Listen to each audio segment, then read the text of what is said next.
Bienvenidos viajeros del tiempo y del mito, a Pergaminos Olvidados. Soy Tomás y hoy te acompañaré en una historia que permanece viva en la memoria de los siglos. ¿Alguna vez te has preguntado cómo un solo hombre pudo intentar reconstruir la gloria de Roma cuando el mundo parecía desmoronarse? Esta es la travesía de Justiniano I, el emperador que soñó con unir nuevamente Oriente y Occidente, que llevó al Imperio Bizantino a su edad dorada, pero también lo condujo al borde del colapso. En este relato conocerás su origen humilde, su ascenso al trono, las reformas que cambiaron el derecho, la pasión y el poder compartido con Teodora, las guerras que marcaron continentes, y la sombra de la peste que lo desafió. Cada momento de su vida refleja ambición, fe y contradicción, un espejo del espíritu humano frente al destino. Acompáñame a descubrir cómo un campesino de los Balcanes se convirtió en el último gran emperador romano y cómo su legado aún resuena en la historia del mundo. Si disfrutas de relatos donde el pasado cobra vida y el conocimiento se convierte en descanso, suscríbete al canal y déjate guiar por la voz de la historia. Capítulo 1. El sueño de un imperio renovado. En los albores del siglo VI, el Imperio Romano de Oriente se alzaba como el último vestigio de una gloria antigua que se resistía a morir. Constantinopla, la joya fundada por Constantino el Grande, era un faro de esplendor y contradicción. Murallas imponentes y templos dorados convivían con barrios humildes y una población que cargaba el peso de los impuestos y las guerras. En ese escenario nació la ambición de restaurar lo perdido, de devolver al mundo la grandeza que una vez había sido de Roma. El joven Justiniano creció escuchando las historias de los Césares, de conquistas y legiones, y juró que un día, bajo su gobierno, esa Roma eterna volvería a brillar. En su juventud, el imperio vivía una dualidad peligrosa. Por un lado, la riqueza fluía a través del comercio del Mediterráneo. Por otro, las tensiones religiosas, las disputas internas y la amenaza constante de los bárbaros amenazaban su estabilidad.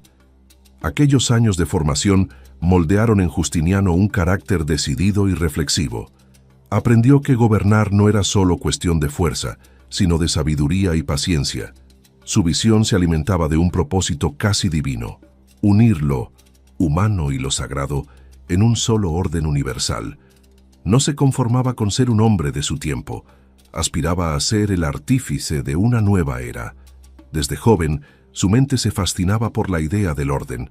Para él, el caos era el enemigo natural de la civilización, y todo gobernante debía combatirlo con leyes, fe y justicia.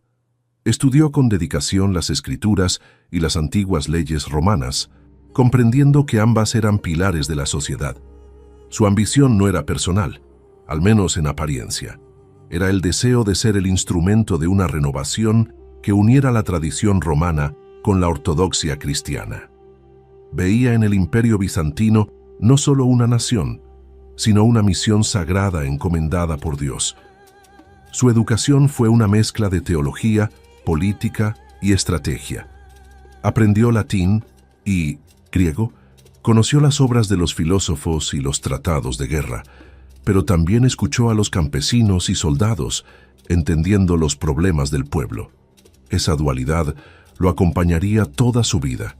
El emperador que podía hablar de derecho con los sabios, pero también comprender el hambre de los humildes. Era consciente de que su destino no se forjaría únicamente en los palacios de mármol, sino en la voluntad del pueblo y la fuerza del ejército.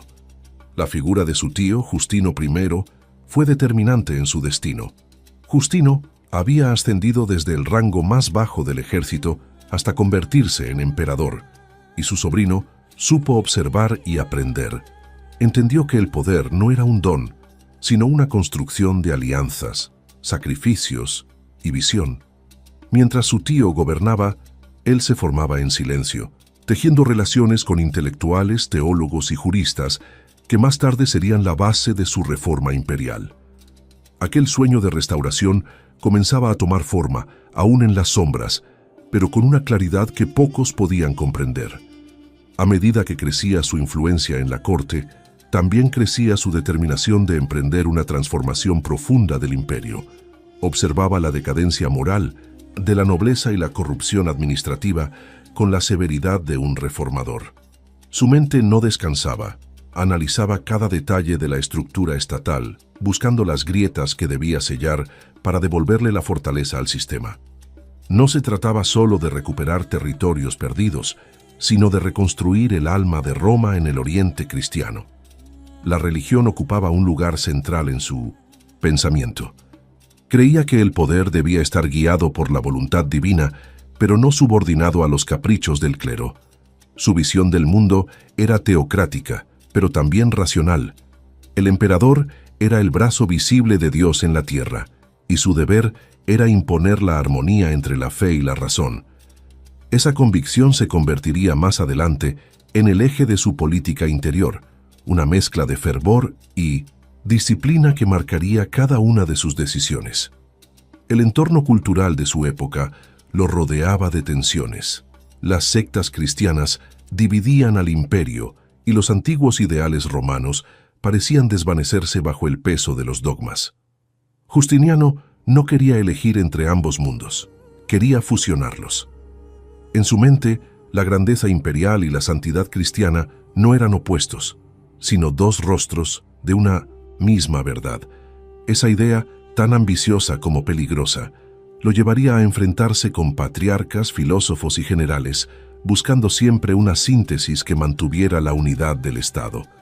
Su sueño de un imperio renovado se alimentaba también de la nostalgia. Miraba las ruinas del Foro Romano, los relatos de las legiones que cruzaron el Rin o el Danubio, y sentía que el tiempo no debía borrar esas glorias. En su pensamiento, Roma no había caído, solo había cambiado de forma. Constantinopla era su heredera legítima, y él sería quien la coronara como la nueva capital del mundo civilizado. Su ambición no conocía fronteras. Veía en cada mapa un espacio que debía volver a hablar latín y adorar al mismo Dios. El futuro emperador creía firmemente en el destino. No se consideraba a sí mismo un hombre común, sino un elegido. Esa certeza, alimentada por su inteligencia y su formación, le otorgaba una serenidad inquebrantable incluso en los momentos más inciertos. Para él, el fracaso no era una posibilidad, sino una prueba divina. Y bajo esa convicción, comenzó a tejer su camino hacia el poder paso a paso, con paciencia casi sobrenatural. Las bases de su visión se consolidaron mucho antes de ceñir la corona. Cada conversación, cada estudio y cada decisión lo preparaban para lo que estaba por venir. La idea de reconstruir el imperio no era una fantasía juvenil, sino un plan que crecía con él. Su entorno político aún no comprendía la magnitud de lo que se avecinaba. Mientras otros buscaban poder por codicia, él lo anhelaba como instrumento para un propósito más alto. Los años que precedieron a su ascenso fueron también un tiempo de observación silenciosa. Veía cómo las fronteras del imperio eran amenazadas por godos, vándalos y persas, y comprendía que la espada sola no bastaba. La victoria debía nacer de una estructura sólida, de leyes justas y de un pueblo unido bajo una misma fe.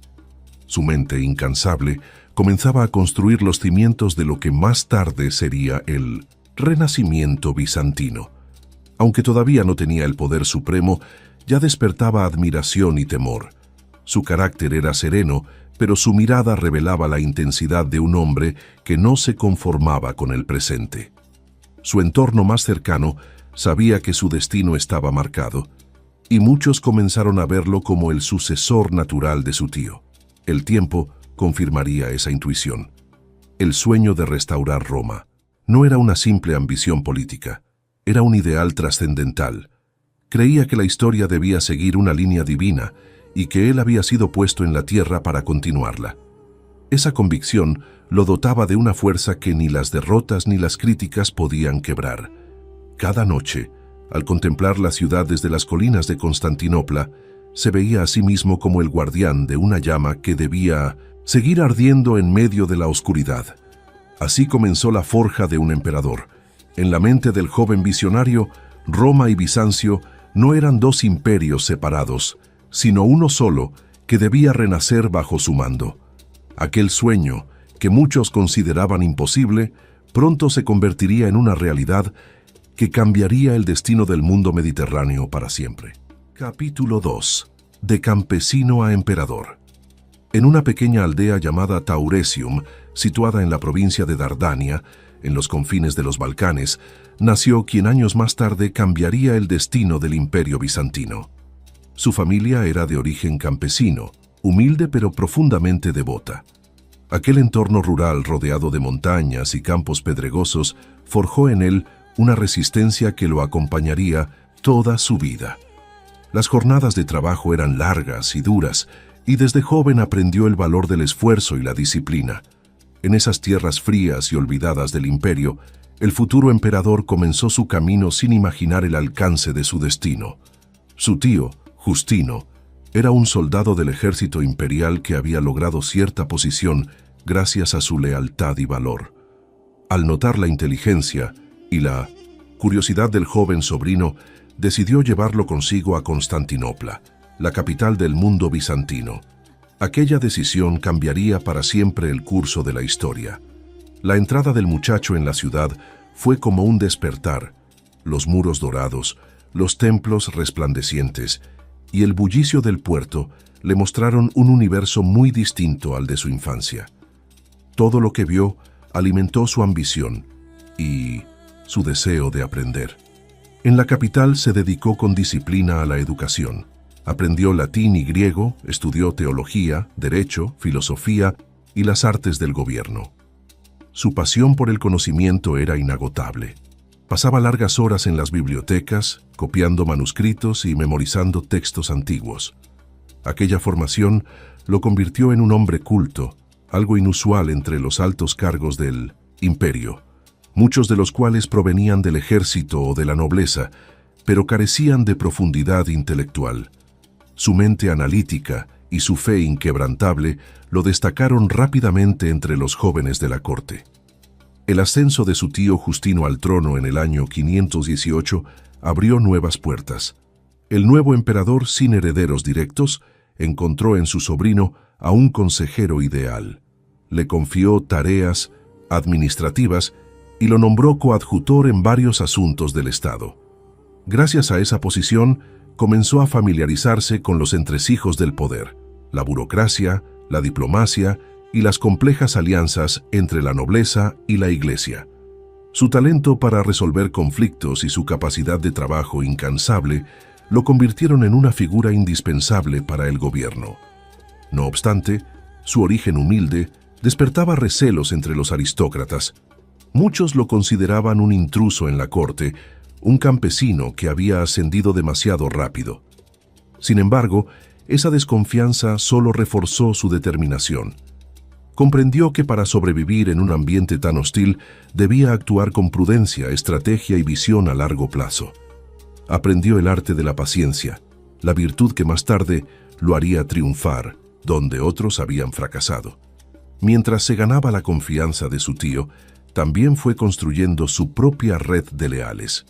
Sabía que el poder no se sostenía solo con buenas intenciones, sino con hombres capaces y fieles. Reclutó juristas, teólogos, generales y administradores que compartían su visión de un imperio fuerte, centralizado y guiado por la fe.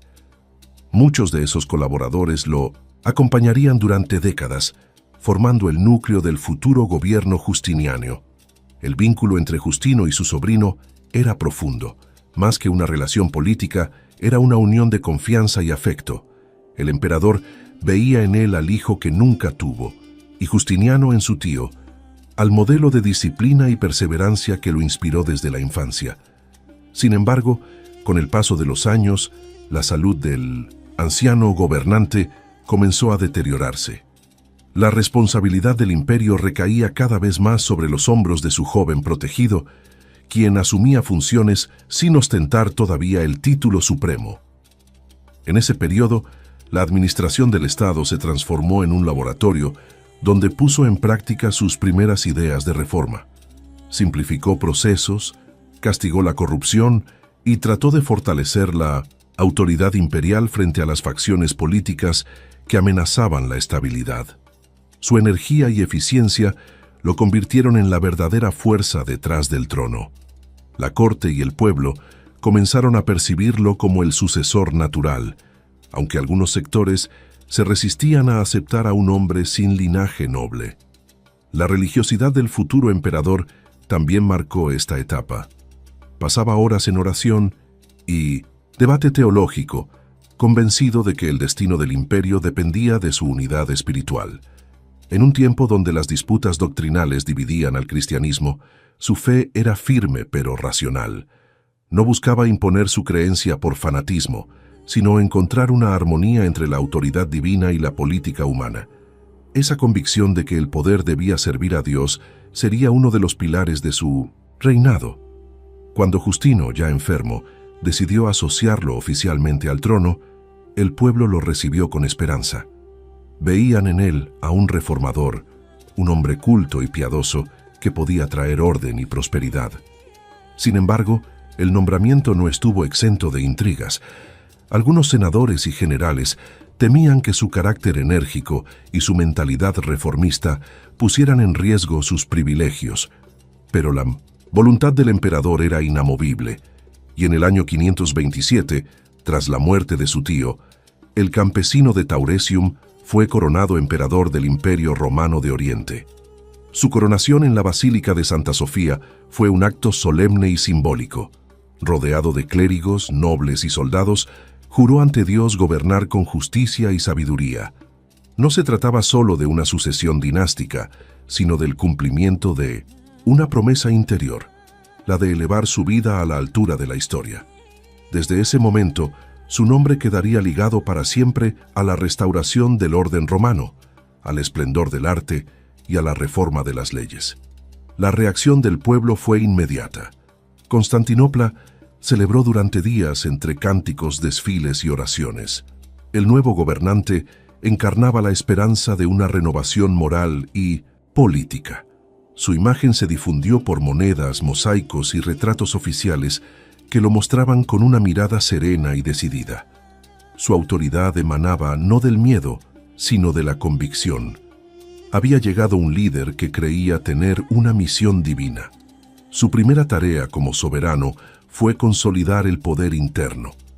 La corte bizantina era un campo de batalla silencioso donde los intereses se cruzaban en cada pasillo. Justiniano, consciente de ello, mantuvo una vigilancia constante sobre sus ministros y generales. No dudaba en destituir o castigar a quienes abusaban del poder.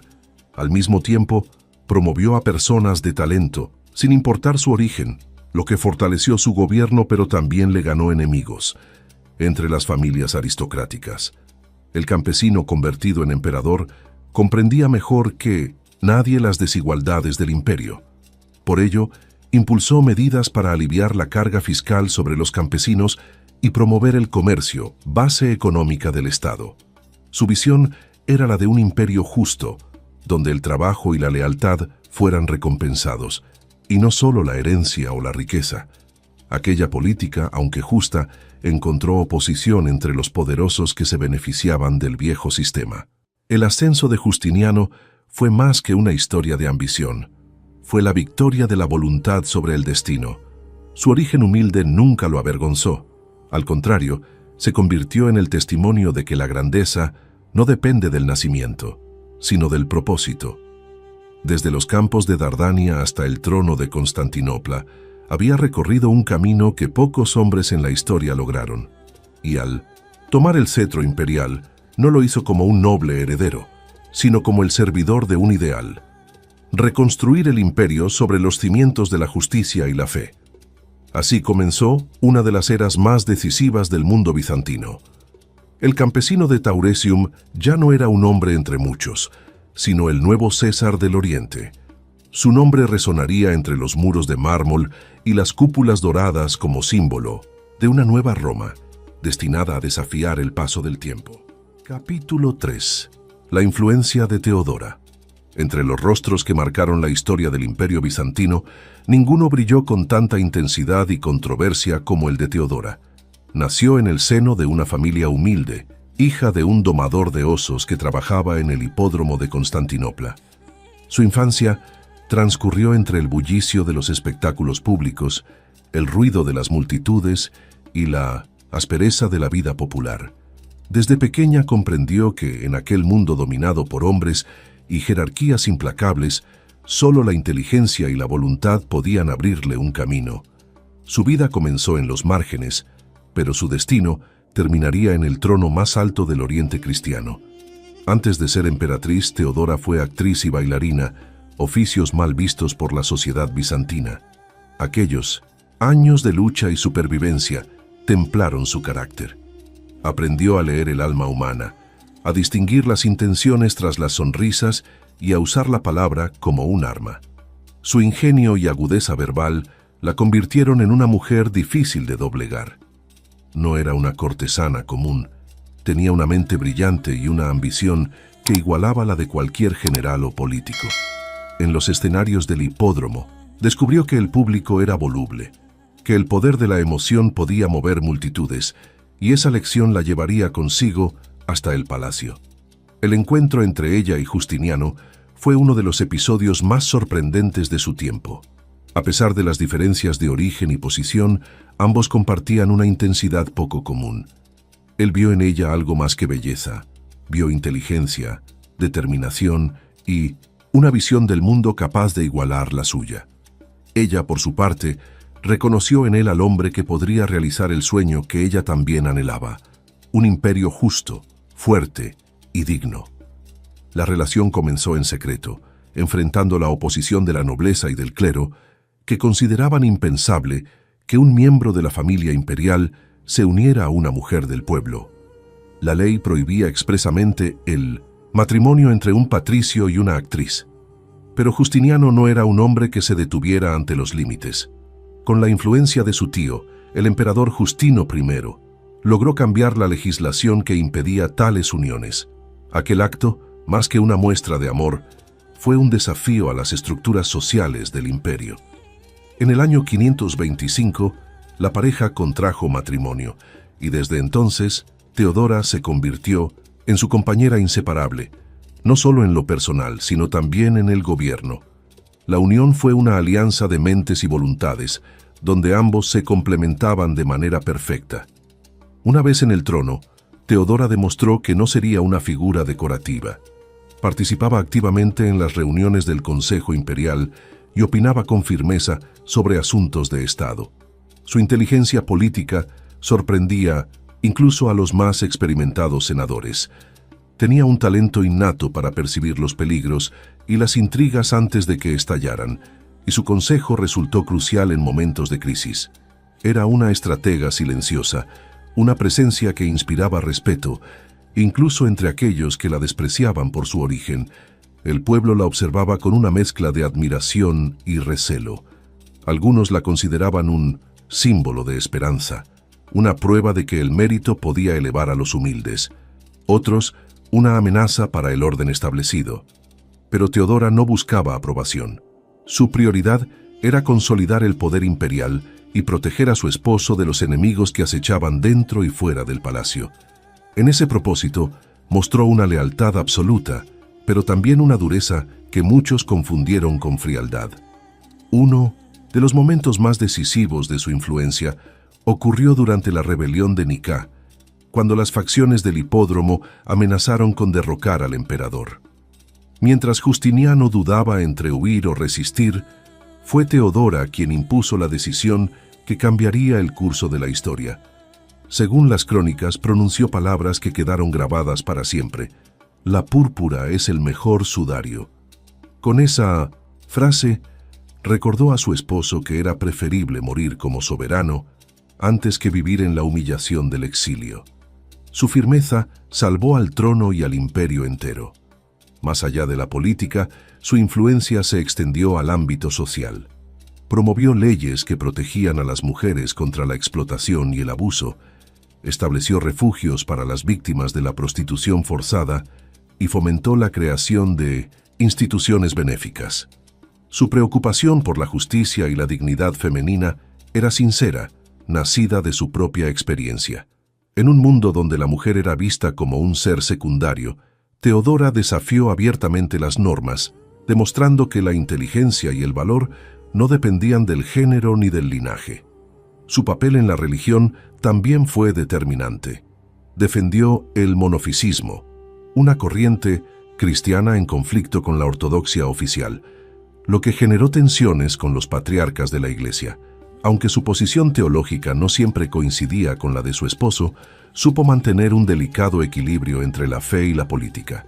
Su influencia espiritual se sentía en la corte, donde combinaba la devoción con una visión práctica del poder. Para ella, la religión era también una herramienta para fortalecer la cohesión del imperio. En la vida privada, la relación entre ambos fue tan intensa como compleja. Se respetaban profundamente, pero también discutían con pasión. Justiniano confiaba en su juicio y rara vez tomaba una decisión importante sin consultarla. Teodora no era sumisa, su voz tenía peso y autoridad. Juntos formaron una pareja que desafiaba los estereotipos de su tiempo. El emperador y la emperatriz gobernaban como iguales, unidos no solo por el amor, sino por una causa común. Con el paso de los años, su figura se convirtió en un símbolo de poder femenino. Muchos cronistas, sobre todo los más conservadores, la describieron como ambiciosa y manipuladora. Sin embargo, detrás de esas críticas se escondía el temor de una sociedad que no estaba preparada para aceptar a una mujer capaz de influir en la política imperial. Aún así, su reputación trascendió las fronteras y los siglos, convirtiéndose en un ejemplo de determinación y liderazgo. Teodora también supo ganarse el respeto de los embajadores extranjeros. Su inteligencia diplomática y su habilidad para la negociación le permitieron mediar en conflictos delicados. Los informes que llegaban a Mino Mesía, Persia, Egipto y Roma hablaban de una emperatriz de espíritu indomable y mirada penetrante, cuya sola presencia imponía autoridad. Era, sin duda, la otra mitad del imperio, y su voz resonaba con la misma fuerza que la del propio César de Oriente. Sus últimos años estuvieron marcados por la enfermedad. Los médicos imperiales hicieron todo lo posible, pero la dolencia que la afectaba, probablemente un cáncer, fue debilitando su cuerpo. Aún así, continuó participando en los asuntos del Estado hasta su muerte en el año 548. Justiniano quedó devastado. Su ausencia dejó un vacío que ninguna otra persona pudo llenar. La emperatriz había sido su consejera, su aliada y su fuerza interior. Tras su fallecimiento, el emperador ordenó que su nombre fuera recordado en mosaicos, templos y crónicas. La representación más célebre, el mosaico de Rávena, la muestra con rostro sereno, mirada firme y vestiduras resplandecientes, como una santa coronada por la historia. En esa imagen, la antigua actriz se convirtió en símbolo de majestad eterna. El legado de Teodora trascendió su tiempo. Fue una mujer que, desde los márgenes, alcanzó la cúspide del poder y transformó el concepto mismo de autoridad. Su inteligencia, su coraje y su compasión marcaron el rumbo del imperio tanto como las conquistas militares o las leyes de su esposo. En un mundo dominado por hombres, se erigió como una figura inmortal, recordando a todos que el destino no pertenece a los poderosos de nacimiento, sino a los valientes que se atreven a desafiarlo. Capítulo 4. Las reformas y el nuevo orden. Desde el inicio de su reinado, el nuevo emperador comprendió que el esplendor no podía sostenerse sobre cimientos inestables.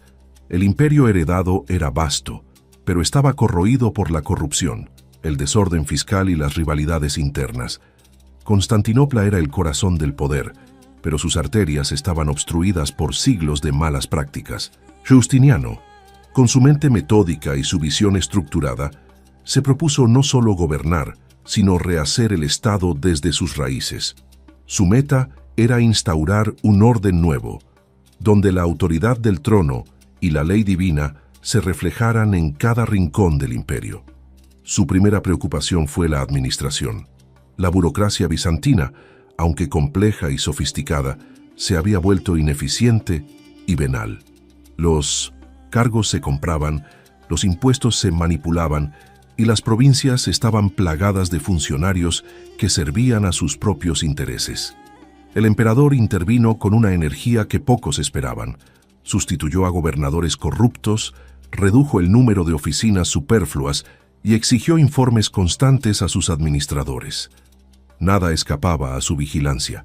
Su propósito era que cada moneda recaudada llegara al tesoro imperial y no a los bolsillos de los burócratas. La reorganización fiscal fue una tarea titánica. El imperio dependía de un sistema de impuestos heredado de Roma, que ya no respondía a las realidades de Bizancio. Justiniano buscó una estructura más racional, ajustando las tasas según la productividad de las regiones y el número de contribuyentes. Introdujo censos más precisos y ordenó auditorías regulares, provocando el descontento de quienes se habían beneficiado durante años del caos. La resistencia fue intensa, pero el emperador no cedió. Creía que la justicia fiscal era la base de un imperio fuerte. Las reformas también alcanzaron al ejército. Aunque Bizancio conservaba un poder militar considerable, sus tropas sufrían de indisciplina y corrupción. Los oficiales vendían ascensos, los soldados desertaban por falta de paga y las fronteras estaban cada vez más expuestas.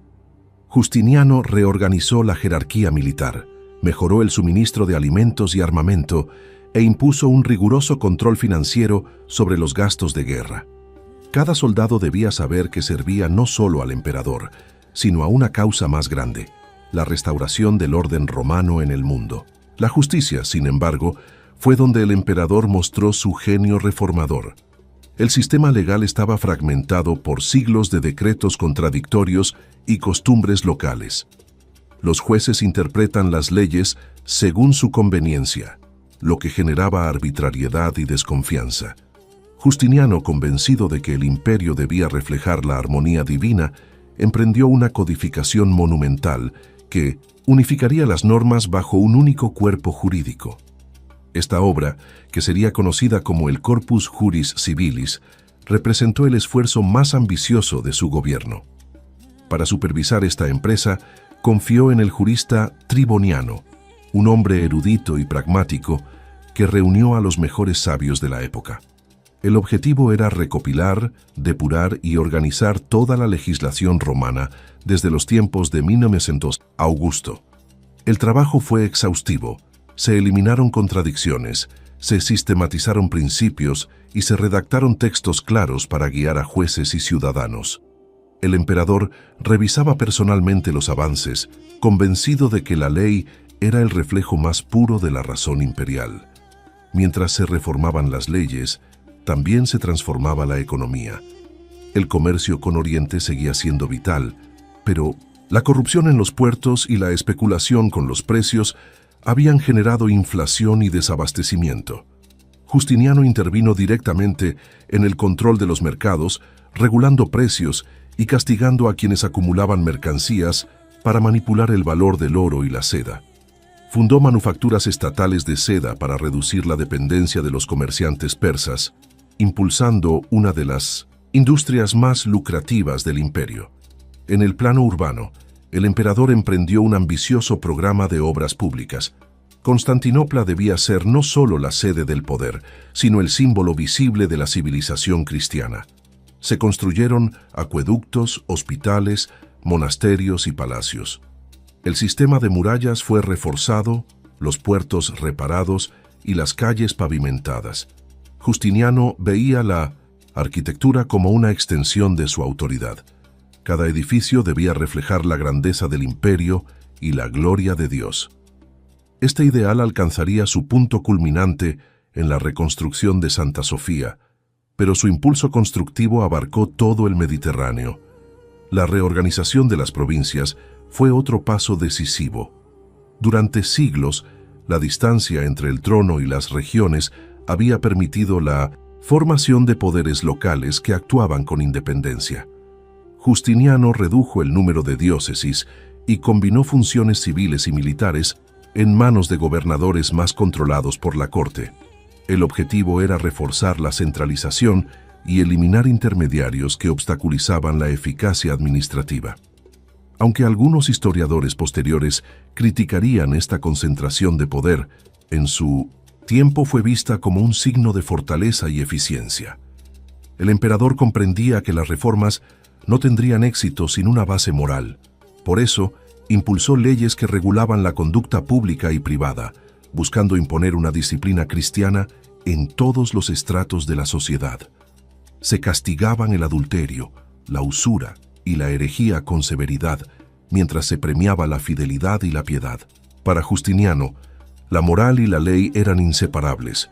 Un imperio que no obedecía los mandatos divinos estaba condenado al caos. Su relación con el clero fue compleja. Si bien era profundamente religioso, no aceptaba que la Iglesia tuviera autoridad sobre el Estado. Intervino en disputas teológicas, depuso patriarcas y convocó concilios, convencido de que su deber era garantizar la unidad de la fe. Bajo su mando, el cristianismo se convirtió en el eje espiritual del poder, pero también en una herramienta política. En su visión, el emperador era el representante de Dios en la tierra, y sus reformas debían reflejar ese principio. Estas transformaciones no se realizaron sin resistencia. Muchos nobles y funcionarios veían amenazados sus privilegios. Algunos conspiraron en secreto, otros huyeron al extranjero. Pero el emperador no toleraba la oposición. Su voluntad era absoluta, y su autoridad se imponía con una mezcla de justicia y temor. Su objetivo no era complacer, sino construir un legado duradero, un orden que sobreviviera incluso a su muerte. La austeridad de su gobierno contrastaba con el esplendor de su corte. Mientras imponía disciplina a sus ministros, mantenía una vida personal moderada. No se dejaba arrastrar por los lujos ni por la adulación.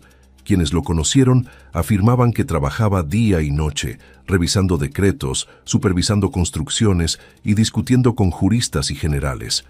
Su obsesión por el detalle era tal que algunos lo consideraban un perfeccionista implacable. El resultado de estas reformas fue un imperio más fuerte, pero también más rígido. La eficiencia administrativa y la centralización trajeron estabilidad, aunque a costa de cierta libertad local. Bizancio se convirtió en una máquina política y económica que funcionaba bajo el control directo del trono. Para el pueblo, la figura del emperador se volvió casi sagrada, un soberano que encarnaba la ley, la fe y la autoridad en una sola persona. Con el paso de los años, el nuevo orden impuesto transformó la vida de millones. Desde las provincias de Egipto hasta las murallas de Tracia, el eco de las reformas se hacía sentir. Los campesinos pagaban impuestos más justos, los jueces dictaban sentencias con mayor equidad y las ciudades resplandecían bajo el patrocinio imperial. Bizancio, bajo la férrea voluntad de su gobernante, recuperaba su grandeza. No era ya la sombra de Roma, sino una civilización renovada, construida sobre el principio de que la razón y la fe podían gobernar juntas el destino del mundo. Capítulo 5. El Corpus Juris Civilis. Entre todas las obras del reinado de Justiniano, ninguna alcanzó una trascendencia tan profunda como la codificación del derecho romano. Desde hacía siglos, las leyes del imperio se habían acumulado sin orden ni coherencia. Decretos imperiales, decisiones judiciales y opiniones de juristas se contradecían entre sí. Los tribunales se ahogaban en esa maraña de normas, y la justicia se había convertido en privilegio de los ricos y eruditos que podían interpretarlas. El emperador comprendió que ningún imperio podía sostenerse sobre el caos jurídico y que era necesario levantar un nuevo edificio legal que reflejara la unidad, la razón y la autoridad imperial. El proyecto nació en el año 528, cuando Justiniano reunió a los juristas más notables de su tiempo, encabezados por Triboniano, un hombre de mente aguda, pragmático y meticuloso. Junto a él trabajaban Teófilo y Doroteo, expertos en derecho romano y maestros en retórica. Su misión era monumental: revisar más de 1000 años de legislación, seleccionar lo esencial, eliminar contradicciones y compilar todo en un cuerpo único que sirviera de guía al imperio entero. Lo que comenzó como una tarea administrativa se transformó pronto en una empresa intelectual sin precedentes en la historia del mundo antiguo. El primer resultado de aquella labor fue el Codex Justinianus, una recopilación de leyes imperiales que abarcaba desde Adriano hasta el propio Justiniano. Su propósito era eliminar las normas obsoletas y establecer un marco coherente para la administración de justicia. Con este código, el emperador afirmaba que solo la ley emanada de su autoridad era válida, reforzando así el principio del cesaropapismo, el soberano como fuente de toda norma, tanto civil como espiritual. El Códex no solo fue una herramienta legal, sino una declaración política de la supremacía del trono sobre todas las instituciones del Estado. Pero la tarea no terminó allí. En el año 530 comenzó la segunda y más ambiciosa fase, la creación del Digesto o Pandectas. Este gigantesco compendio reunía las opiniones de los juristas clásicos romanos, desde Ulpiano hasta Paulo, seleccionadas, comentadas y reorganizadas bajo criterios de claridad y utilidad. Más de 9.000 textos fueron examinados y casi la mitad fue descartada o modificada. Triboniano y su equipo trabajaban día y noche, revisando manuscritos y dictando fragmentos que los escribas copiaban en rollos interminables. El resultado fue un monumento intelectual que sintetizaba la sabiduría jurídica de la antigüedad con el rigor administrativo de Bizancio. El Digesto tenía una estructura racional y armoniosa. Dividido en 50 libros, abarcaba todos los aspectos de la vida civil: contratos, propiedad, familia, delitos y procedimientos judiciales. Cada ley estaba acompañada de comentarios que explicaban su aplicación, y muchas de ellas fueron adaptadas a la realidad bizantina. El espíritu del derecho romano se mantenía vivo, pero bajo una nueva luz cristiana y oriental. Era la fusión perfecta entre la tradición pagana de la razón y la moral cristiana de la justicia. La tercera parte de la obra fue el Instituta, un manual destinado a la enseñanza del derecho. Su objetivo era formar a las futuras generaciones de juristas en los principios del nuevo orden legal. Se redactó con un lenguaje claro, casi pedagógico, y se convirtió en texto obligatorio en todas las escuelas de derecho del imperio. Justiniano comprendía que una reforma no podía consolidarse si no formaba mentes que la sostuvieran. Por eso, el Instituta no era solo un libro de leyes, sino un instrumento educativo que garantizaba la continuidad de su visión. La última sección, el Novellae Constitutiones, reunió las leyes promulgadas después de la publicación del Códex. En ellas se reflejaban los cambios sociales y religiosos de su tiempo. Disposiciones sobre el matrimonio, la herencia, la propiedad eclesiástica y la relación entre el Estado y la Iglesia.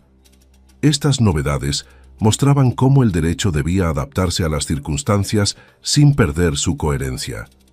Era la muestra de un imperio vivo, en constante transformación, pero guiado por principios sólidos.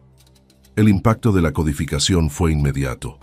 Los tribunales comenzaron a aplicar las nuevas normas, y la justicia ganó en rapidez y transparencia. Los abusos disminuyeron, y el pueblo empezó a percibir que el orden legal tenía sentido. Para los jueces y abogados, el Corpus Juris Civilis se convirtió en una referencia absoluta, una brújula en el mar del derecho. Su influencia no se limitó a Bizancio. Con el tiempo, los reinos de Occidente adoptaron sus principios, y siglos más tarde, renacería en Europa como la base del derecho moderno. El propio emperador supervisaba los avances con pasión, exigía informes diarios, corregía textos y proponía enmiendas. Su interés no era simbólico, conocía la importancia de lo que estaba en juego. Para él, la ley no era un simple instrumento político, sino una expresión divina del orden universal. En su concepción teológica, el cosmos, el Estado y la justicia formaban una sola estructura, gobernada por la razón y la voluntad de Dios. Así, cada página del Corpus Juris Civilis era, a sus ojos, una ofrenda al equilibrio entre lo humano y lo eterno.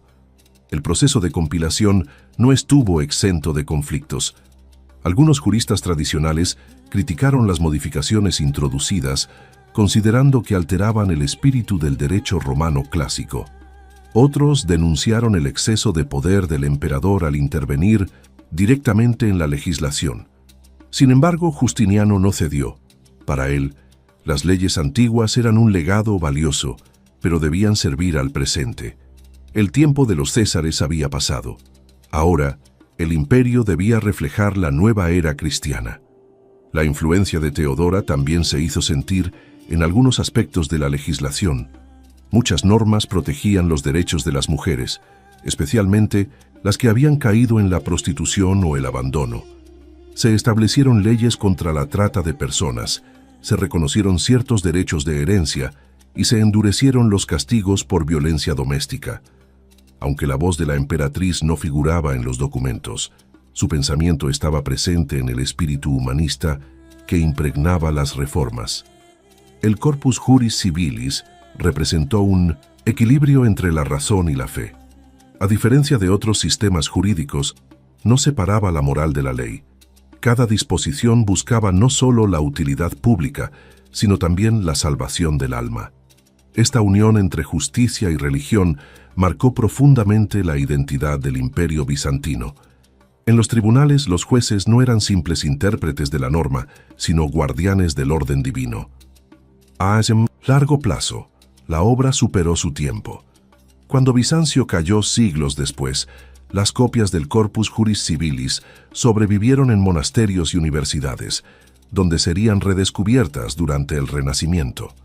Su influencia se extendió a toda Europa, inspirando los sistemas jurídicos de Italia, Francia, España y Alemania. A través de sus páginas, la voz del emperador continuó viva, guiando a los 500 pueblos del futuro con la misma claridad con que había iluminado su propio siglo. En el corazón de aquella codificación se encontraba la idea de eternidad. Justiniano no buscaba fama ni reconocimiento efímero. Deseaba construir un orden que resistiera el paso del tiempo. Su obra fue, en esencia, una catedral de papel, levantada con la misma devoción que los templos de mármol, el Corpus Juris Civilis no solo ordenó las leyes del imperio, sino que dio forma a la noción misma de civilización. En él quedó plasmada la voluntad de un gobernante que creyó, más que nadie, que la justicia era el verdadero reflejo de la grandeza humana. Capítulo 6. La rebelión de Nicá. El año 532 marcó uno de los momentos más oscuros y decisivos del reinado de Justiniano. Constantinopla, la capital del imperio, era una ciudad vibrante y poderosa, pero también una olla a presión de tensiones sociales, políticas y religiosas. Las reformas fiscales, las estrictas medidas administrativas y la represión de la corrupción habían generado enemigos en todas las clases. A ello se sumaban las rivalidades de las facciones del hipódromo, los verdes y los azules, que aunque en teoría eran clubes deportivos, en realidad representaban intereses políticos, económicos y hasta religiosos. Lo que comenzó como un conflicto entre fanáticos terminó convirtiéndose en una guerra civil dentro de los muros de la capital. El origen de la revuelta fue una ejecución fallida. Justiniano había ordenado castigar con dureza a unos miembros de ambas facciones que habían participado en disturbios. Sin embargo, 2 de los condenados escaparon y se refugiaron en una iglesia, protegidos por la multitud. Cuando el emperador se negó a concederles el perdón, la ira popular estalló. Los gritos de Nicá, que en griego significa vence, se elevaron desde el hipódromo, y en cuestión de horas, la ciudad entera ardía en llamas. Lo que parecía un simple motín deportivo se transformó en una insurrección masiva contra el gobierno. Las calles de Constantinopla se llenaron de violencia. Los rebeldes incendiaron edificios públicos, palacios y templos, incluyendo la primera versión de la Basílica de Santa Sofía. Los soldados, superados por la magnitud del caos, se retiraron hacia el gran palacio. Los gritos de la multitud exigían no solo justicia, sino la destitución del emperador. El Senado, temeroso por su vida, comenzó a conspirar con los rebeldes, y algunos aristócratas aprovecharon la oportunidad para promover a Hipacio, sobrino del difunto emperador Anastasio, como nuevo soberano. El trono de Justiniano pendía de un hilo. Durante 6 días, el caos dominó la ciudad. Los incendios arrasaron barrios enteros y los cadáveres se amontonaban en las calles, Las fuentes de agua fueron destruidas y el aire se volvió irrespirable por el humo y la ceniza. El emperador, sitiado en su propio palacio, debatía con sus consejeros sobre la posibilidad de huir. Muchos de sus ministros le rogaban que escapara por mar hacia Asia Menor, salvando así su vida y parte del tesoro imperial. Pero entonces, cuando la desesperación alcanzaba su punto máximo, una voz firme se alzó por encima de todas, la de Teodora. La emperatriz, conocida por su temple y determinación, pronunció un discurso que quedó grabado en la historia. Dijo que prefería morir con dignidad antes que vivir en la humillación del exilio, recordando a todos que la púrpura es el mejor sudario. Sus palabras devolvieron el valor al emperador y a los generales. Justiniano decidió resistir, y la resistencia se transformó en estrategia. La suerte del imperio cambiaría en cuestión de horas, pero no por la fuerza de su ejército, sino por la astucia de su mente y la sangre fría de su voluntad. El emperador llamó a su más fiel general, Belisario, y a Mundus, un veterano comandante de 1900, las tropas bárbaras. Juntos planearon una ofensiva decisiva. Primero recurrió al oro, sobornó en secreto a los líderes de los azules, recordándoles que siempre habían sido partidarios de su gobierno y que su enemigo real era la nobleza que manipulaba a los verdes. La maniobra surtió efecto. En pleno hipódromo, donde se había congregado la multitud para proclamar a Hipacio como nuevo emperador, los azules se retiraron repentinamente, dejando desconcertados a los rebeldes. Ese fue el momento que Justiniano esperaba. Belisario y Mundus entraron con sus tropas al hipódromo por dos accesos opuestos. Lo que siguió fue una masacre. Los soldados imperiales cerraron las puertas y atacaron sin piedad a los miles de insurgentes atrapados en el recinto. El suelo se cubrió de sangre y cuerpos. Según las crónicas, más de 30.000 personas murieron aquel día. No hubo juicios ni prisioneros. La orden era restaurar el orden a cualquier costo. En pocas horas, el rugido de la multitud se transformó en un silencio sepulcral. La rebelión había terminado. Justiniano emergió victorioso, pero a un precio terrible. Constantinopla quedó devastada. Barrios enteros reducidos a cenizas, monumentos destruidos y una población traumatizada. Sin embargo, el emperador no se permitió la debilidad del lamento. Vio en la destrucción una oportunidad para reconstruir la capital de acuerdo con su visión de grandeza. Lo que había comenzado como un desastre se transformó en el punto de partida de una nueva Constantinopla, más espléndida, ordenada y simbólicamente poderosa que nunca. La represión fue acompañada de castigos políticos. Hipacio, que había sido proclamado emperador por los rebeldes, fue ejecutado junto con su hermano. El Senado, que había mostrado debilidad, fue purgado y reorganizado. Justiniano impuso una nueva autoridad basada en la lealtad absoluta. No toleraba la mediocridad ni la traición. Aquella purga consolidó su poder como nunca antes y puso fin a cualquier intento de oposición interna. El emperador había aprendido que el orden debía imponerse, no pedirse.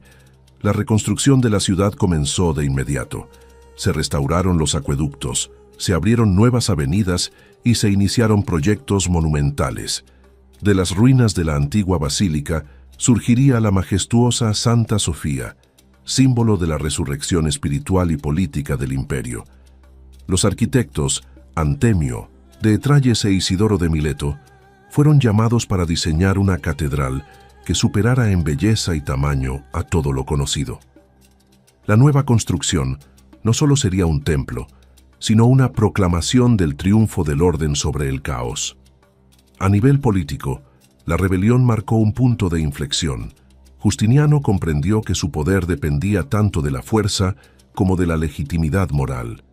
Endureció las medidas de control, reforzó la vigilancia de la ciudad y limitó la autonomía de las facciones. Las carreras en el hipódromo continuaron, pero bajo estricta supervisión imperial. El emperador nunca olvidó que el peligro podía surgir no solo de los enemigos externos, sino del propio corazón de la capital. El impacto económico del desastre fue enorme. Los incendios destruyeron almacenes, talleres y mercados, paralizando el comercio durante meses. Sin embargo, la reconstrucción generó una intensa actividad laboral, movilizando a miles de artesanos y obreros. Los impuestos aumentaron, lo que causó nuevas tensiones, pero el emperador consideraba ese sacrificio necesario para devolver el esplendor a la capital. Su lema tácito parecía ser: del orden nace la fuerza, y de la fuerza, la gloria. Las crónicas contemporáneas muestran visiones opuestas sobre el suceso.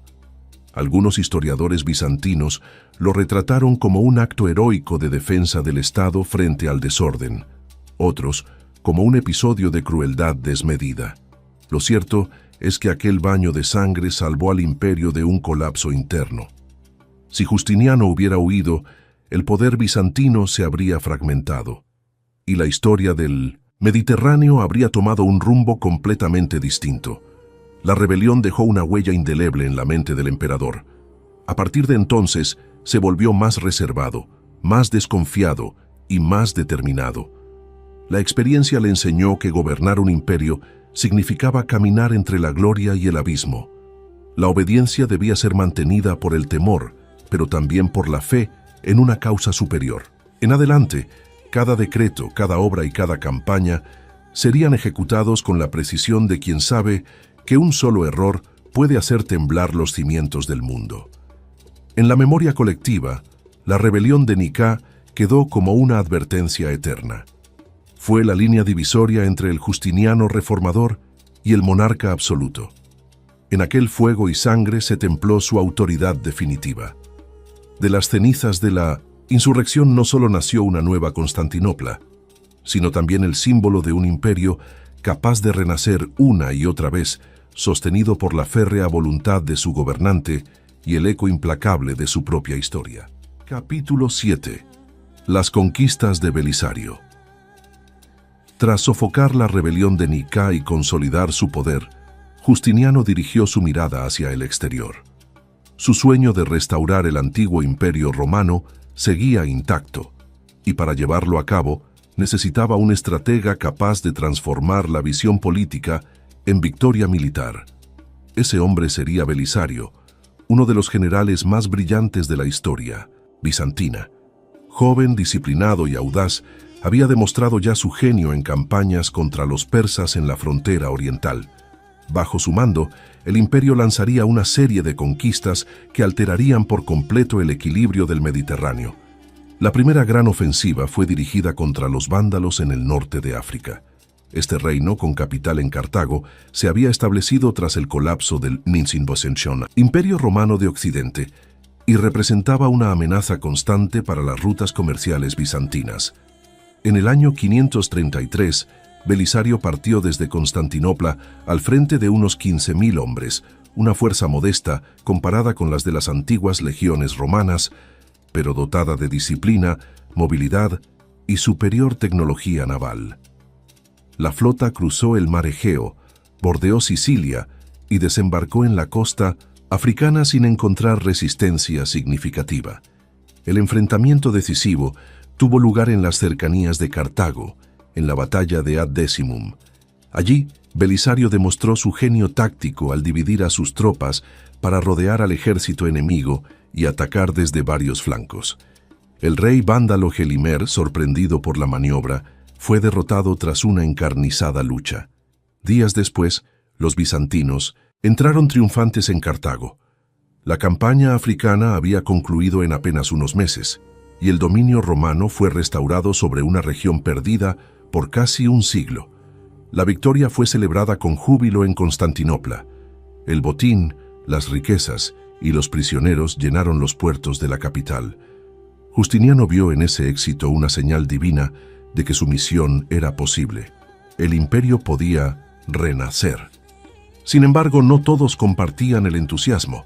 Muchos senadores temían que los costos de las guerras arruinaran las arcas del Estado, mientras que otros sospechaban de la creciente fama del general. Belisario, consciente del peligro que implicaba la envidia de la corte, regresó con humildad, presentando sus triunfos como servicio al emperador. Poco después, un nuevo desafío se presentó en Occidente. Italia, cuna del antiguo poder romano, estaba bajo control de los ostrogodos, que gobernaban desde Rávena bajo la dinastía de Teodorico. Para Justiniano, aquella situación era intolerable. Roma, símbolo eterno de su herencia, debía volver al dominio imperial. En el año 535, Belisario fue enviado al frente de una expedición que atravesó el mar Adriático y desembarcó en Sicilia, considerada la llave del Mediterráneo. La conquista de Sicilia fue rápida. Desde allí, el ejército avanzó hacia el sur de la península italiana, tomando Nápoles tras un asedio arduo que demostró tanto la astucia como la paciencia del comandante. La ciudad de Roma, debilitada y simbólicamente crucial, cayó sin resistencia en sus manos en el año 536. Por primera vez en casi 60 años, el Monte Sinton, estandarte imperial, ondeaba nuevamente sobre el foro romano. Para el pueblo, fue como el regreso de una era perdida. Para el emperador, la prueba tangible de que el sueño de restaurar Roma aún era posible. Pero la conquista de Italia no sería tan sencilla. Los ostrogodos, bajo el mando de su nuevo rey Vitiges, lanzaron una contraofensiva brutal. Roma fue sitiada durante más de un año. Las murallas se mantuvieron firmes, y Belisario, aunque superado en número, resistió con una mezcla de ingenio y determinación. Mandó reparar acueductos, reforzar las defensas y organizar la distribución de alimentos. La población sufrió hambre y enfermedad, pero el comandante nunca permitió la rendición. Finalmente, los refuerzos llegados desde Constantinopla rompieron el cerco y los godos se vieron obligados a retirarse. A medida que la guerra avanzaba, el conflicto se transformó en una lucha de desgaste. Los bizantinos tomaron Rávena, capturando al propio Vitiges, pero la victoria resultó frágil. La devastación en Italia era inmensa, y cada ciudad conquistada significaba meses de combates y pérdidas. Belisario debía equilibrar su lealtad al emperador con las intrigas de sus rivales en la corte. Algunos intentaron sobornarlo ofreciéndole el trono de Occidente, pero él se negó. Su fidelidad permaneció intacta, aunque su relación con Justiniano comenzaba a tensarse por los celos y las sospechas. Mientras tanto, en el frente oriental, el imperio debía contener a los persas sasánidas, que aprovechaban la distracción en Occidente para lanzar ofensivas en Siria y Armenia. Justiniano, preocupado por el costo de mantener campañas simultáneas, ordenó a Belisario regresar a Constantinopla en 540. El general fue recibido como héroe, pero su gloria despertó la desconfianza del monarca. Aunque nunca fue abiertamente acusado, se le retiró el mando supremo. La envidia política tan común en Bizancio comenzaba a opacar el brillo de sus triunfos. El emperador, sin embargo, no renunció a su sueño de expansión. En los años siguientes, nuevas expediciones fueron enviadas para consolidar el control en África y en la península itálica, pero los resultados fueron menos duraderos. Los vándalos intentaron rebelarse, y en Italia los ostrogodos se reagruparon bajo el liderazgo de Totila, un comandante carismático que logró reconquistar gran parte del territorio. La guerra se prolongó durante décadas, dejando un país exhausto y despoblado. El ideal de una Roma reunificada comenzaba a desvanecerse frente a la realidad del desgaste militar y económico. A pesar de las dificultades, las campañas de Belisario marcaron un punto culminante en la historia bizantina. En menos de 10 años, el imperio había recuperado vastos territorios de África, Italia y el sur de España. La influencia bizantina se extendía nuevamente sobre el Mediterráneo, y Constantinopla se erguía como la nueva Roma, no solo por su esplendor, sino por su poder. Sin embargo, estas victorias tuvieron un costo enorme. Los impuestos se elevaron para financiar las guerras, las provincias orientales quedaron vulnerables, y la población comenzó a resentirse por el peso de las campañas interminables. Belisario, relegado a un segundo plano, vivió los últimos años de su vida en una mezcla de gloria y amargura. Fue llamado nuevamente al servicio en ocasiones críticas, demostrando siempre la misma lealtad y genio táctico, pero nunca recuperó el favor total del emperador. Las leyendas posteriores lo retrataron como un héroe trágico, símbolo de la fidelidad que no es recompensada. Las conquistas, aunque efímeras en algunos casos, dejaron una huella indeleble en la historia. El nombre de Belisario se convirtió en sinónimo de disciplina y estrategia, y su figura inspiró a generaciones de comandantes. Las victorias africanas e italianas restauraron por un tiempo el orgullo imperial, y aunque el sueño de unificar Roma no se consolidó, el mundo comprendió que Bizancio seguía siendo una potencia capaz de desafiar a su pasado. En la memoria de su tiempo, Belisario representó el brazo ejecutor de una ambición imperial sin límites. Su lealtad al trono, su sentido del deber y su visión táctica le otorgaron un lugar eterno en la historia militar. Las campañas que dirigió no solo extendieron las fronteras del imperio, sino que reafirmaron la idea de que, bajo una sola voluntad, Roma, aunque transformada, aún podía imponerse sobre el mundo conocido. Y en ese ideal, compartido por general y emperador, se forjó uno de los capítulos más gloriosos y complejos de la historia bizantina. Capítulo 8. La plaga y el declive. El esplendor alcanzado por el imperio bajo el reinado de Justiniano pareció tocar su punto más alto a mediados del siglo VI. Constantinopla resplandecía con templos, palacios y foros reconstruidos tras la rebelión de Nica, y las victorias de Belisario habían extendido nuevamente las fronteras bizantinas sobre 3 continentes. Sin embargo, ese brillo ocultaba un peligro silencioso que cambiaría el curso de la historia. En el año 541, una sombra invisible llegó desde el sur, viajando en los barcos mercantes que transportaban grano y especias desde Egipto. Nadie lo sabía aún, pero aquella peste marcaría el inicio del declive del sueño justinianeo. Los primeros casos aparecieron en Pelucio, en el delta del Nilo. Al principio, los síntomas parecían los de una fiebre común, pero pronto se hicieron más graves. Bubones inflamados, fiebre alta, delirio y muerte en pocos días. Los barcos que zarpaban de Alejandría llevaron la enfermedad por todo el Mediterráneo, y en cuestión de meses alcanzó las islas, Siria, Anatolia y finalmente Constantinopla. La capital, densamente poblada y llena de actividad comercial, se convirtió en el epicentro de la tragedia. Las ratas que infestaban los graneros y las bodegas de los navíos eran los portadores invisibles del desastre. Cuando la epidemia golpeó la ciudad en la primavera de 542, nadie estaba preparado. Las calles, normalmente llenas de comerciantes y peregrinos, se transformaron en un escenario de terror. Los cuerpos se amontonaban en las esquinas, los sacerdotes no daban abasto con los entierros, y el hedor se extendía por los barrios bajos hasta los patios del gran palacio.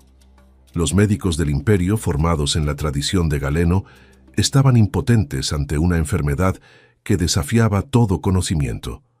Las plegarias se multiplicaban, los templos se llenaban y muchos creyeron que el fin del mundo había llegado. El emperador, que hasta entonces había desafiado guerras, rebeliones y crisis políticas, también cayó enfermo. Durante semanas estuvo al borde de la muerte, postrado por la fiebre y los bubones.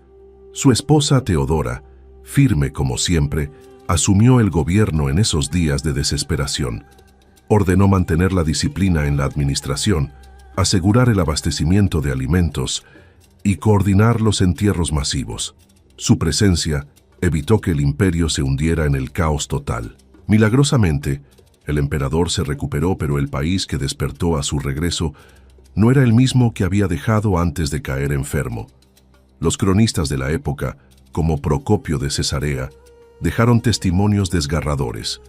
Describen cómo los carros transportaban cientos de cadáveres hacia las fosas comunes, cómo los perros y aves carroñeras devoraban cuerpos sin sepultar, y cómo las calles se llenaban de silencio, interrumpido solo por los lamentos de los moribundos. Constantinopla perdió casi la mitad de su población en unos pocos meses. La administración colapsó, el comercio se paralizó y los campos quedaron sin manos que los trabajaran. El hambre se unió a la peste. y el imperio se tambaleó ante una doble amenaza que ni la ley ni la fe podían contener. La economía sufrió un golpe devastador. La recaudación de impuestos cayó drásticamente, los talleres artesanales cerraron y las minas quedaron abandonadas. El oro escaseó y el tesoro imperial, que había financiado las campañas de Belisario y las grandes construcciones, comenzó a vaciarse. Las rutas comerciales se interrumpieron y los precios de los alimentos se dispararon. Las monedas bizantinas, antaño símbolo de estabilidad, perdieron su valor. La maquinaria del Estado, que Justiniano había reformado con tanto rigor, quedó paralizada por la magnitud del desastre. En las provincias, el panorama no era mejor. Egipto, principal fuente de grano, perdió gran parte de su población. Siria fue golpeada con igual fuerza, y en las regiones balcánicas, las aldeas enteras desaparecieron. Los ejércitos bizantinos, diezmados por la enfermedad, no pudieron mantener las fronteras. Los persas aprovecharon la debilidad del imperio y reanudaron sus incursiones en Mesopotamia, mientras que en Italia, los ostrogodos se reorganizaban para recuperar sus territorios perdidos. La peste no solo había matado a hombres, sino que había destruido el equilibrio político y militar construido durante años. El emperador intentó mantener la cohesión con decretos y reformas de emergencia. Ordenó la reducción de impuestos, distribuyó grano gratuito y trató de reorganizar el comercio marítimo, pero el imperio estaba exhausto. La producción agrícola disminuyó a niveles críticos y las hambrunas se volvieron recurrentes. En algunas regiones los campesinos abandonaron los campos y se refugiaron en las ciudades, donde la peste volvía a aparecer en oleadas sucesivas. Lo que parecía un episodio pasajero se transformó en una crisis cíclica que afectaría al imperio durante generaciones. A pesar del sufrimiento, la administración bizantina mostró una capacidad de resistencia sorprendente. Gracias a la estructura centralizada, creada por las reformas previas, el Estado logró conservar una cierta continuidad. Los burócratas sobrevivientes siguieron enviando informes, los ejércitos reorganizaron sus líneas y el sistema de justicia volvió a funcionar lentamente. Esta resiliencia fue prueba de la eficacia del orden impuesto años atrás, aunque nada pudo devolver la vitalidad de antaño. El imperio sobrevivió, pero a un precio inmenso. Su energía, su población y su moral quedaron profundamente debilitadas. Las repercusiones espirituales fueron igualmente profundas. Muchos interpretaron la peste como castigo divino por los pecados del pueblo o por la arrogancia del poder imperial. Los sermones de los monjes y obispos llamaban al arrepentimiento, a la humildad y a la caridad. El clima religioso se volvió más intenso y el ascetismo ganó fuerza en los monasterios. El emperador, marcado por la enfermedad, también cambió. Su carácter se volvió más introspectivo y melancólico, y su fe más severa. Desde entonces se concentró menos en la expansión militar y más en la consolidación espiritual del imperio. Las consecuencias demográficas fueron desastrosas. Algunos estudios modernos estiman que la peste mató entre 20 y 50 millones de personas, casi una cuarta parte de la población del mundo mediterráneo. Las ciudades se despoblaron, los campos quedaron vacíos y el comercio internacional se contrajo durante décadas. Europa, el norte de África y el cercano Oriente quedaron fragmentados en pequeñas economías locales. Fue, en muchos sentidos, el inicio de la transición entre la antigüedad tardía y la Edad Media. La peste regresó en oleadas sucesivas durante los años siguientes. Cada nueva aparición encontraba al imperio más frágil.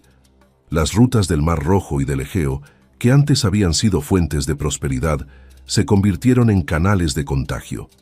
En las crónicas se narran historias de familias enteras extinguidas, aldeas abandonadas y campos devorados por la naturaleza. Incluso las tropas supervivientes evitaban ciertas regiones, temiendo los fantasmas de la enfermedad. La gran Constantinopla, corazón del imperio, nunca recuperó del todo su población anterior a la pandemia. Con el paso de los años, el imperio se adaptó a su nueva realidad. Las prioridades cambiaron. Ya no se trataba de conquistar, sino de resistir. Justiniano, envejecido y marcado por las pérdidas, se centró en mantener lo que quedaba unido. Reorganizó las defensas fronterizas, fortaleció la administración provincial y trató de asegurar el suministro de alimentos mediante nuevas rutas terrestres. Sin embargo, el esplendor expansionista de los primeros años se desvaneció. El imperio se replegó sobre sí mismo, buscando estabilidad en lugar de gloria. A pesar de todo, la peste no logró destruir completamente la herencia de su reinado. La estructura administrativa, el corpus legal y las obras monumentales como Santa Sofía continuaron siendo testimonio de una grandeza que había resistido incluso a la muerte. Pero el sueño de restaurar el imperio romano había quedado herido de muerte. El Mediterráneo, una vez dominado por los bizantinos, volvió a fragmentarse entre nuevos pueblos y poderes emergentes. El siglo VI terminó con una sensación de agotamiento y resignación. Justiniano, que había comenzado su gobierno lleno de esperanza y energía, lo concluyó en un mundo muy distinto al que había imaginado. La peste había revelado la fragilidad de la civilización, recordando que ni la ley ni el poder podían resistir las fuerzas de la naturaleza. Lo que sobrevivió, sin embargo, fue el espíritu de organización, fe y resistencia que él mismo había inculcado. En la historia de Bizancio, aquel desastre no marcó el final, sino la transición hacia una nueva era más oscura, donde la grandeza debía medirse ya no por la expansión, sino por la capacidad de perdurar. Capítulo 9. El arte, la fe y Santa Sofía. Tras los años de guerra, peste y reconstrucción, Constantinopla volvió a brillar como la joya del Mediterráneo. Pero esta vez, su esplendor no provenía de la conquista ni de la riqueza, sino de la fusión entre fe y arte. En la mente del emperador, la grandeza de un imperio debía reflejarse no solo en sus leyes o ejércitos, sino también en sus templos, en la belleza que uniera al pueblo bajo la luz divina. Fue así como nació su proyecto más trascendental, la nueva Basílica de Santa Sofía, símbolo del poder celestial y humano, entrelazados en una sola obra inmortal. El templo original, destruido durante la rebelión de Nicá, representaba para él tanto una herida como una oportunidad. Decidió no simplemente reconstruirlo, sino elevarlo a una escala nunca antes vista. Convocó a los mejores arquitectos del imperio, Antemio de Tralles, matemático y geómetra, y Isidoro de Mileto, experto en física y diseño estructural. Juntos concibieron un edificio que desafiara las leyes conocidas de la arquitectura. La cúpula debía parecer suspendida del cielo, sostenida no por columnas visibles, sino por la propia luz. Las obras comenzaron en el año 532, mientras la ciudad aún se recuperaba del caos. Miles de obreros trabajaron día y noche, transportando mármoles desde Asia Menor, columnas desde templos antiguos de Grecia y Egipto y mosaicos de las costas del Mar Negro. La logística fue tan monumental como el diseño. Justiniano supervisaba los avances personalmente, enviando emisarios a las canteras, revisando planos y exigiendo la perfección absoluta. Cada piedra debía colocarse como si fuera una oración. Cuando el edificio fue consagrado en el año 537, el propio emperador exclamó, según las crónicas, «Salomón, te he superado». Esa frase, más que un gesto de soberbia, era la expresión de un ideal, superar los límites humanos para honrar a Dios. La basílica se erigía como un símbolo del triunfo espiritual sobre la destrucción, una proclamación visible del renacimiento bizantino. Desde el exterior, su tamaño impresionaba. Desde el interior, su luz dorada parecía infinita. La cúpula central, de más de 30 metros de diámetro, flotaba sobre un anillo de 40 ventanas que filtraban la claridad del sol. A ciertas horas del día, los rayos penetraban de tal forma que la estructura parecía levitar. Los mosaicos que adornaban las paredes mostraban escenas bíblicas y símbolos cristianos, elaborados con teselas de oro, plata y piedras preciosas. En el ábside principal, un inmenso Cristo Pantocrátor dominaba el espacio, representando al Creador y Juez del mundo. Santa Sofía no era solo un templo, sino una declaración política. En su concepción, el emperador se presentaba como mediador entre el cielo y la tierra. Puntaisi, armonía de las proporciones, la combinación de arte y geometría, y la majestad de la luz eran metáforas de su gobierno. Orden, razón y fe. En su visión, el Estado y la religión no eran fuerzas separadas, sino dos brazos de una misma voluntad divina. Por ello, la basílica no solo acogía ceremonias religiosas, sino también las grandes procesiones imperiales. A partir de su inauguración, Santa Sofía se convirtió en el corazón espiritual del imperio.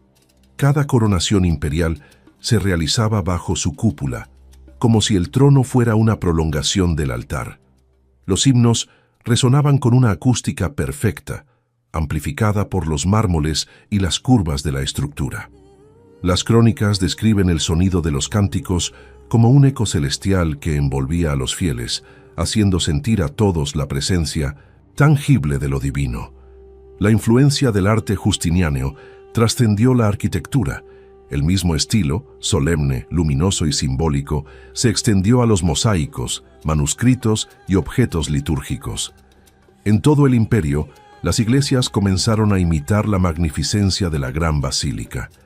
Los mosaicos bizantinos alcanzaron un refinamiento sin precedentes: rostros serenos, ojos alargados y gestos inmóviles, que reflejaban la eternidad más que la carne. Cada imagen no buscaba reproducir la realidad, sino representar la santidad invisible detrás de ella. La relación entre el poder y la fe también se manifestó en las reformas religiosas. El emperador promovió la ortodoxia como doctrina oficial, combatiendo las herejías y reforzando la autoridad del patriarca de Constantinopla. Convocó concilios, promulgó edictos y trató de unificar la Iglesia bajo una sola interpretación del cristianismo. Para él, la diversidad teológica era sinónimo de debilidad política. En su ideal, el imperio debía ser un reflejo del orden divino, uno, indivisible y eterno. Aún así, las tensiones religiosas no desaparecieron. Las disputas entre monofisitas y ortodoxos siguieron provocando divisiones en las provincias orientales. En Egipto y Siria, muchos fieles se resistían a aceptar las decisiones imperiales en materia de fe. El emperador respondió con firmeza, pero sin crueldad excesiva. Su objetivo no era la persecución, sino la uniformidad. Veía en la teología no un campo de especulación, sino un instrumento para la unidad. La iconografía también adquirió un sentido político. En los mosaicos y frescos, el emperador y la emperatriz aparecían junto a Cristo y la Virgen, participando del mismo espacio sagrado. Este simbolismo visual no era casual, reforzaba la idea de que el poder imperial era una extensión del poder divino. En la mente del pueblo, el emperador no era solo un gobernante, sino un ungido protector de la fe y defensor del orden celestial. La belleza artística se extendió también a la vida cotidiana. Los talleres imperiales producían tejidos, joyas y objetos decorativos con una precisión casi matemática. El oro, el marfil y el vidrio eran moldeados con un arte que mezclaba lo clásico y lo oriental. Bizancio se convirtió en el centro cultural del mundo, donde el arte no servía al lujo, sino a la contemplación. Cada objeto, cada color, tenía un propósito espiritual: guiar el alma hacia lo eterno. El resplandor de Santa Sofía y del arte bizantino no se limitó al territorio imperial. Emisarios de Persia, de los pueblos germánicos e incluso del lejano norte quedaron deslumbrados por su magnificencia. Siglos después, cuando los rusos visitaron Constantinopla y presenciaron una liturgia en la Gran Basílica, afirmaron: «No sabíamos si estábamos en el cielo o en la tierra». Ese asombro se convirtió en semilla de la conversión de Kiev al cristianismo ortodoxo, extendiendo la influencia espiritual del imperio mucho más allá de sus fronteras. El mecenazgo artístico también fue una forma de resistencia cultural. Mientras los enemigos externos amenazaban las fronteras y la peste diezmaba la población, Las obras de arte reafirmaban la idea de permanencia. En medio de la fragilidad humana, la belleza servía como testimonio de esperanza. Así, el esplendor artístico del reinado no fue un lujo, sino una afirmación de fe frente al sufrimiento y la muerte. Santa Sofía se convirtió en el legado más visible de toda una civilización. No era solo piedra y oro, sino una sinfonía entre geometría, luz y espiritualidad. Su construcción resumía el propósito de un imperio que, pese a la adversidad, quiso unir la razón humana con la voluntad divina. Y aunque los siglos siguientes traerían guerras, invasiones y transformaciones, su cúpula seguiría elevándose sobre el Bósforo como una promesa, la de que, incluso en la caída, la belleza puede sostener la memoria de lo eterno. Capítulo 10. Legado y curiosidades del emperador. Cuando la vida del emperador llegó a su ocaso, el mundo que lo rodeaba ya no era el mismo que había conocido en su juventud. Había reinado durante casi 4 décadas, un periodo excepcionalmente largo para cualquier monarca de su tiempo. Su figura, marcada por el poder, la fe y la ambición, se transformó en símbolo de una era que unió la grandeza romana con la espiritualidad cristiana. Murió en el año 565, a los 83 años, en el gran palacio de Constantinopla. A su muerte, el imperio era aún vasto, pero sus cimientos estaban debilitados por las guerras, la peste y la carga de los impuestos. Sin embargo, su legado trascendió el deterioro material, pues dejó a la humanidad una herencia intelectual y espiritual que sobreviviría siglos. Su cuerpo fue sepultado en la iglesia de los Santos Apóstoles, junto a su amada Teodora. La pareja que había gobernado el mundo oriental con mano firme y visión compartida reposaba ahora unida en la eternidad. El pueblo lo recordaba con sentimientos encontrados. Para algunos, fue el último gran emperador romano, un reformador inspirado por Dios. Para otros, un gobernante autoritario que llevó al imperio al agotamiento. Pero independientemente del juicio humano, su nombre quedó grabado en la historia como el de un hombre que intentó moldear la civilización conforme a un ideal divino. El legado más duradero fue, sin duda, su obra jurídica. El Corpus Juris Civilis se convirtió en la base de todo el derecho europeo durante la Edad Media y el Renacimiento. Las universidades de Bolonia, París y otras ciudades del continente lo estudiaron y adaptaron, influyendo directamente en los códigos legales modernos. Siglos después, el derecho civil de países como Francia, España e Italia seguiría llevando en su estructura los principios justinianos. Pocas obras humanas han tenido una influencia tan constante y profunda en el orden de las sociedades. En el terreno religioso, su figura dejó una marca igualmente poderosa. Su intento de unificar la doctrina cristiana bajo la ortodoxia imperial consolidó la relación entre la Iglesia y el Estado en el mundo bizantino. La idea del emperador como defensor de la fe sobrevivió mucho después de su muerte, inspirando a generaciones de soberanos, desde Carlomagno hasta los zares rusos. Su política religiosa, aunque rígida, dotó de coherencia espiritual a un imperio diverso, asegurando que la fe cristiana se convirtiera en el eje de su identidad. En el ámbito artístico, su mecenazgo transformó la arquitectura y el arte bizantino en un modelo de belleza sacra. Santa Sofía permaneció como su monumento más glorioso, un testimonio de la unión entre arte y divinidad. Durante casi 1000 años fue la iglesia más grande del mundo y aún hoy sigue siendo una de las estructuras más admiradas de la historia. Su cúpula, símbolo del cielo sobre la tierra, inspiró la construcción de innumerables templos en Oriente y Occidente. El esplendor de su reinado se convirtió en un estándar estético que perduró más allá de la caída del imperio.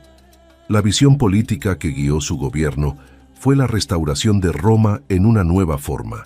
Aunque su intento de reunificar el Mediterráneo resultó efímero, la idea del renovatio imperii, la renovación del imperio, se convirtió en un mito perdurable. En los siglos posteriores, tanto los emperadores del Sacro Imperio Romano Germánico como los príncipes renacentistas, invocaron su nombre y su ejemplo como modelo de autoridad, disciplina y grandeza. En cierto modo, su proyecto no murió con él. Se transformó en una aspiración eterna del poder político occidental. La personalidad de Justiniano fue compleja y contradictoria. Los cronistas lo describen como un hombre piadoso, trabajador incansable y de una memoria prodigiosa. Se decía que dormía apenas unas horas por noche y que podía revisar leyes, escuchar peticiones y atender asuntos de Estado sin mostrar fatiga. Pero también era obstinado y severo, incapaz de aceptar la disidencia. Su sentido de misión divina lo hacía inflexible ante los errores y despiadado con la corrupción. Gobernaba no como un hombre, sino como un instrumento de un destino que creía sagrado. En la vida privada fue austero. Rechazaba el lujo excesivo y prefería la sobriedad. Su relación con Teodora fue una mezcla de amor y alianza política, y su influencia sobre él se mantuvo incluso después de su muerte. Los contemporáneos afirmaban que, tras la partida de la emperatriz, Justiniano se volvió más solitario y reflexivo, dedicándose casi por completo a la religión y a la administración. En sus últimos años, la espiritualidad dominó su mente. Promovió obras teológicas y escribió reflexiones sobre la naturaleza de Dios y el papel del poder en el plan divino. Entre las curiosidades más llamativas de su reinado se encuentra su obsesión con el tiempo y la armonía. Mandó revisar los calendarios, reformar el sistema de pesos y medidas y promover el estudio de la astronomía, convencido de que el universo debía reflejar la perfección del orden divino. También se dice que gustaba de debatir con teólogos y filósofos, buscando respuestas sobre la relación entre la razón humana y la fe. Estas conversaciones, registradas en parte por sus consejeros, revelan a un hombre que veía el conocimiento como una forma de adoración.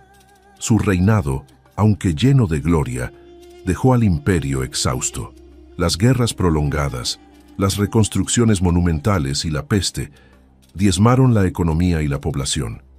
Los sucesores heredaron un estado centralizado y poderoso, pero también un pueblo empobrecido y unas fronteras demasiado extensas para ser defendidas.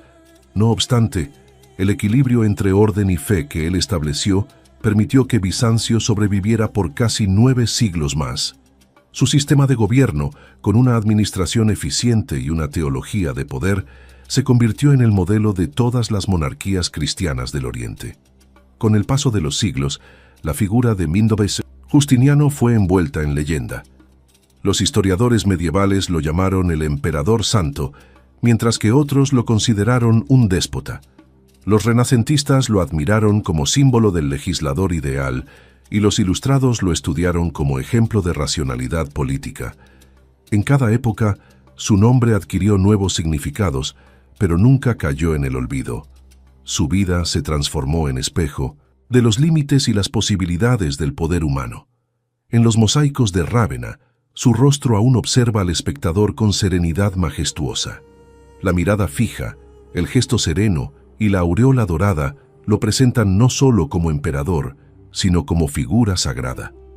Es la imagen de un gobernante que quiso unir lo terreno con lo eterno, la justicia con la fe, la razón con el misterio. Ese retrato visual resume mejor que cualquier palabra el espíritu de su reinado. Una búsqueda constante de equilibrio entre lo divino y lo humano. El eco de su época alcanzó incluso el pensamiento moderno.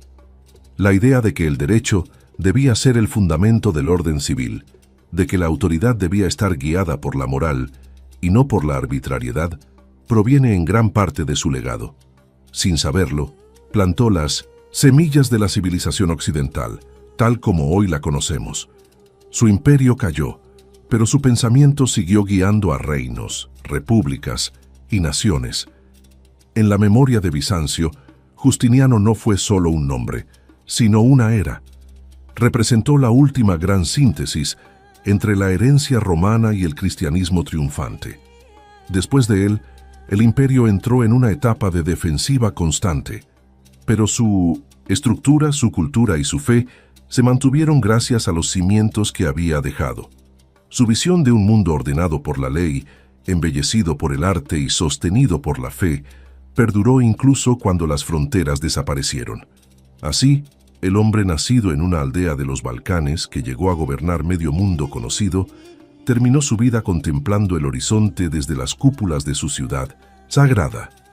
No logró restaurar completamente Roma, pero sí edificó un imperio espiritual que sobrevivió al tiempo. Y aunque su cuerpo descansa en silencio, su nombre resuena aún en los tribunales, en las iglesias y en los libros, como recordatorio de que el verdadero poder no consiste en conquistar territorios, sino en moldear el alma de la humanidad. El alma de la humanidad. El alma de la humanidad. El alma de la humanidad. El alma de la humanidad. El alma de la humanidad. El alma de la humanidad.